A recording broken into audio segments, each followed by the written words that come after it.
Conoce el contexto de la información en Actualidad Noticiosa con Lucía Navarro por Americano. Comenzamos. Gracias por seguir conectados con Americano. Yo soy Lucía Navarro y le quiero dar la bienvenida a una persona muy especial para América Latina, una persona que ha roto pues muchísimos estándares, ¿no? Entre los líderes populares. Es un hombre muy joven y un hombre que asumió la responsabilidad de un país, de representar a un país, pues hace aproximadamente 3 años. Y se ha metido en una aventura que ha sido tremenda. Ha tenido muchos altos y bajas, pero ha sido una aventura que yo pienso que es muy interesante. Bienvenido, señor Juan Guaidó, presidente encargado de Venezuela. Lucía, gracias por la invitación y saludo a todos los que nos sintonizan en este momento. Muchísimas gracias. Bueno, comencemos, presidente. ¿Cómo vamos? Mira, una situación compleja en Venezuela, ustedes lo saben, emergencia humanitaria compleja, ya casi 7 millones de inmigrantes y refugiados en los últimos años, 80% de destrucción de nuestra economía por producto del saqueo de la dictadura, de la arremetida del régimen en contra de nosotros, también el Estado de Derecho, el libre mercado, la necesidad de fomentar la inversión privada en un país que tiene mucho potencial, no solamente energético, hablando del tema petrolero, y hoy que el mundo lo necesita en medio de una injusta invasión a Ucrania, pero también tierras productivas, por supuesto, bondades increíbles de Venezuela.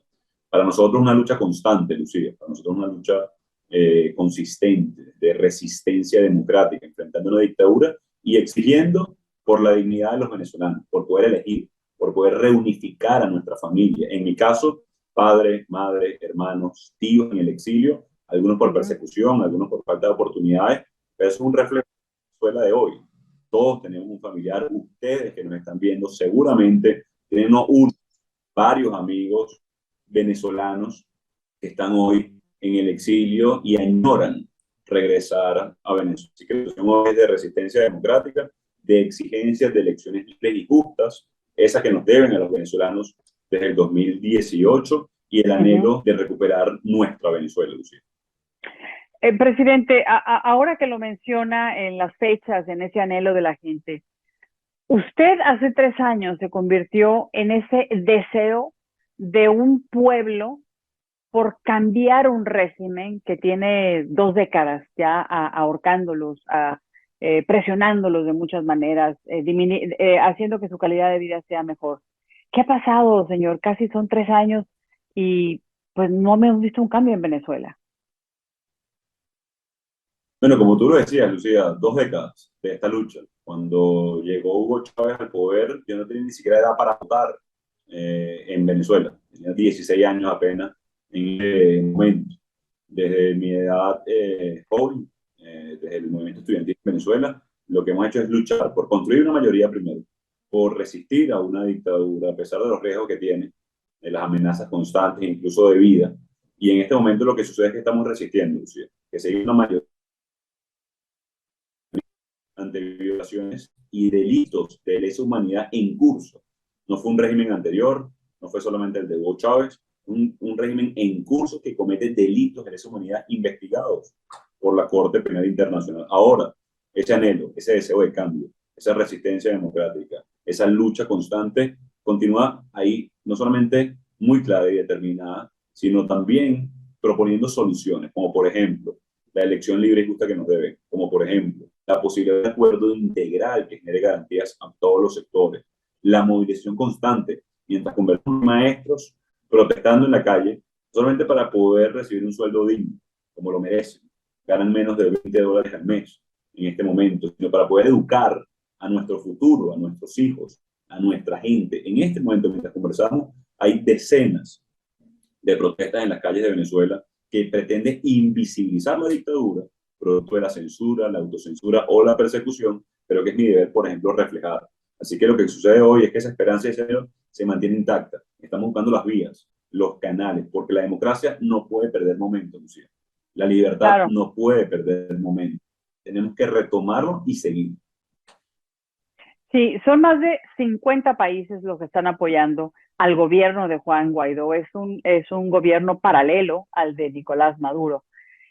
Pero aún así, presidente, no ha habido manera de generar un verdadero cambio en Venezuela, algo que le garantice a la comunidad venezolana que está dentro del país que realmente hay oportunidad de una vida mejor.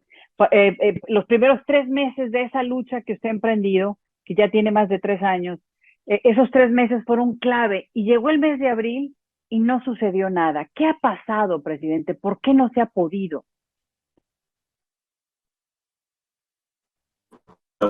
Una dictadura sonará, digamos, de cajón o trivial.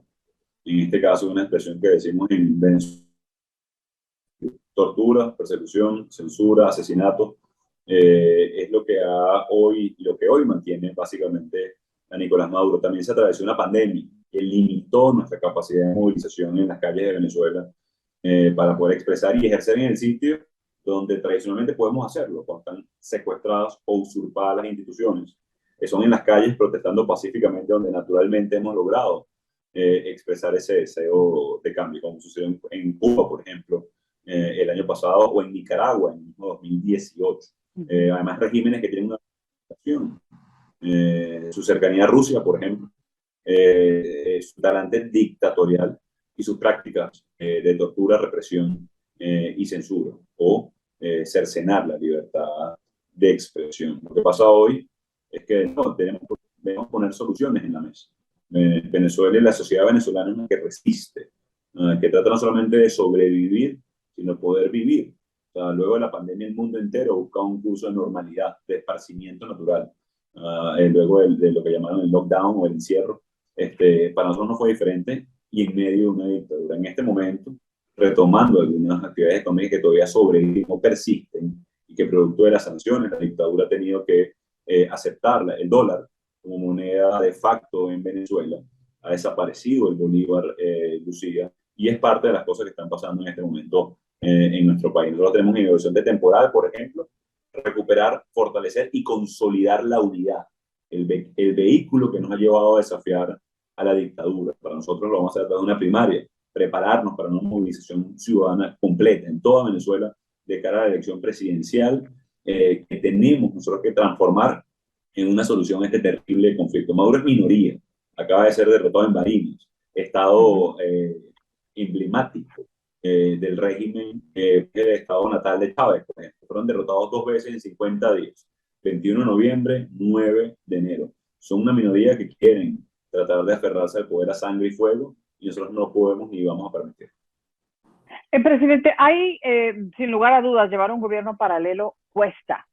¿De dónde está saliendo el dinero para que Juan Guaidó mantenga este gobierno y mantenga este proceso de lucha en el que, pues, a todas luces, usted desde un principio ha tenido la intención de que se genere un cambio en Venezuela, pero todo esto cuesta dinero? ¿De dónde vienen esos fondos, presidente?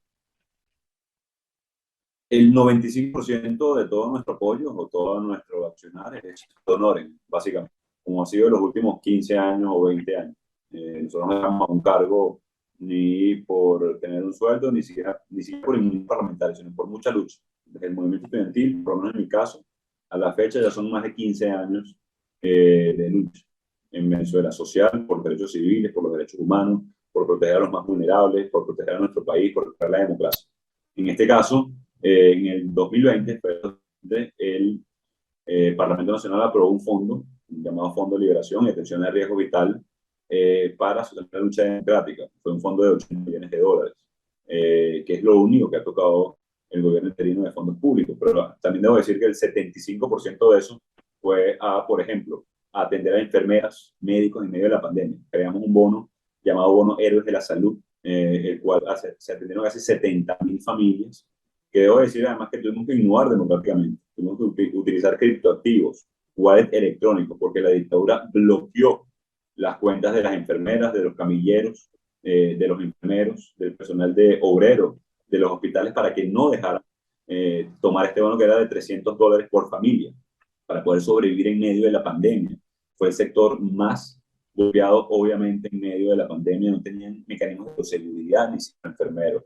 Luego también casos de atención de riesgo vital. Hubo una donación directamente de la Cruz Roja Internacional por ejemplo, y a la OPS para poder atender esto. Así que la mayoría, Lucía, ha sido de trabajo, como siempre lo hemos hecho desde hace más de una década, voluntario, y algunos elementos para soportar el proceso de trabajo del Parlamento Nacional.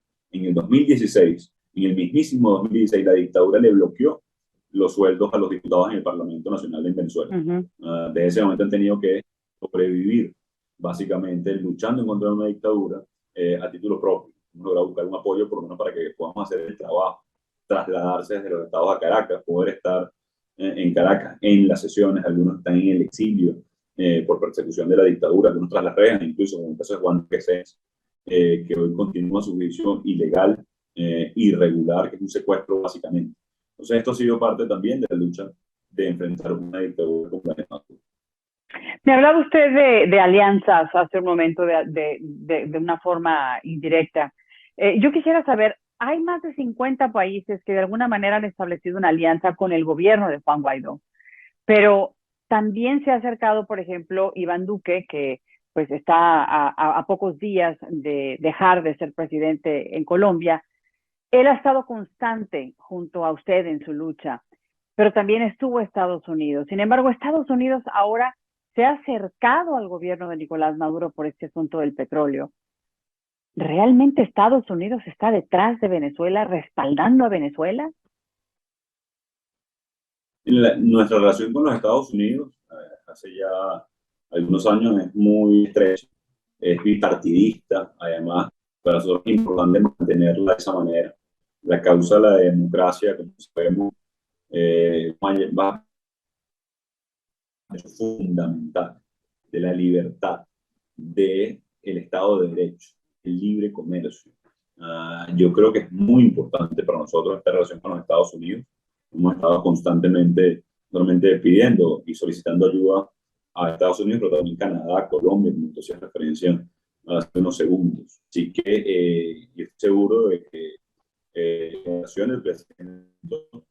la administración actual del presidente Biden va a enfrentar la dictadura, y tenemos un deber con el mundo. Hoy el debate, Lucía, mientras hay una invasión de Rusia o de Putin, mejor dicho, en Ucrania, que soporta también a Maduro, tú lo sabes muy bien, y seguramente toda la audiencia, países que se ha pronunciado en favor de Putin, o más que países, debo corregir, líderes. En el caso de una dictadura, es Maduro, por lo cual tenemos el deber de enfrentar esto de manera conjunta. Recientemente también, por ejemplo, Maduro entregó 1 millón de hectáreas a Irán, por ejemplo, en Venezuela, supuestamente para sembrar, pero también sabemos cuál es la relación de Maduro con Irán. Lo utilizan para lavar dinero, saltar, por cierto, las sanciones impuestas por lavado de dinero, corrupción y tráfico de armas, incluso por Estados Unidos a Maduro.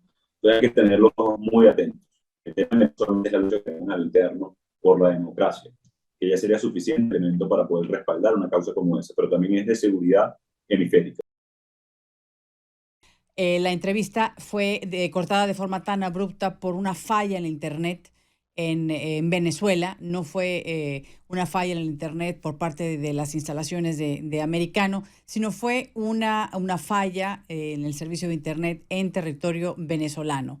Sin embargo, la oficina de prensa del señor Juan Guaidó nos ha extendido la oportunidad de que pronto podamos continuar nuestra conversación, y por supuesto tendremos también esta segunda parte de la entrevista en exclusiva con el presidente encargado de Venezuela, Juan Guaidó.